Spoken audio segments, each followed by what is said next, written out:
Even when you feel low, you can still go. Even when you feel slow, you can still go. Even when the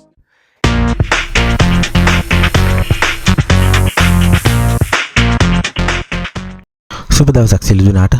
දිනුම YouTube නාලිකාව නරඹන සියලු දෙනාට.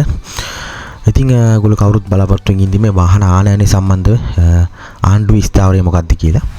ඉතින් ඒ සම්බන්ධව ඊයේ cabinet අමාත්‍ය මණ්ඩල තීරණ දැනුම් දීමේ මාධ්‍ය සාකච්ඡාව තිබ්බා 11 මාසේ 6 වෙනිදා. ඒක පැවැත්වුවේ අමාත්‍ය විජිත හේරත් මහත්තයාගේ ප්‍රධානත්වයෙන්.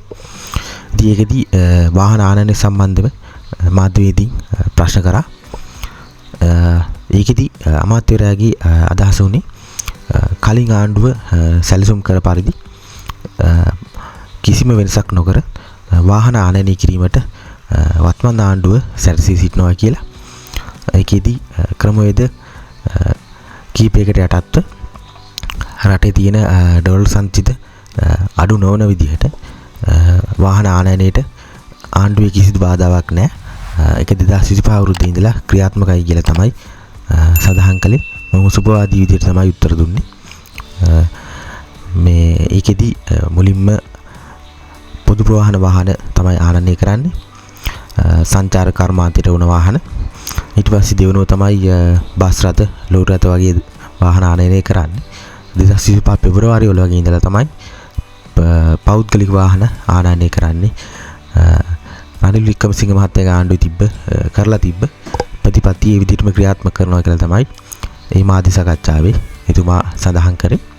ඊට අමතරව මහ බැංකුව අධිපතිවරයාගේ ප්‍රකාශයකුත් තියෙනවා.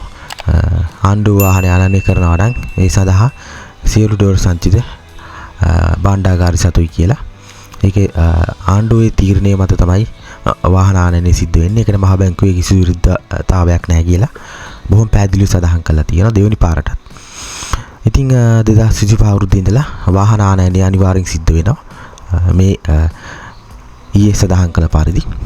ඒ නිසා ඒ සඳහා කිසිදු සැකයක් ඇති කරගන්න ඕනේ නැහැ කියලා තමයි ප්‍රකාශ කරලා තියෙන්නේ. එහෙනම් වීඩියෝ එක කැමති නම් ලයික් කරන්න, පුළුවන් තරම් වීඩියෝ එක ෂෙයා කරන්න, හැමෝම දැනුවත් කරන්න. සුබ දවසක්.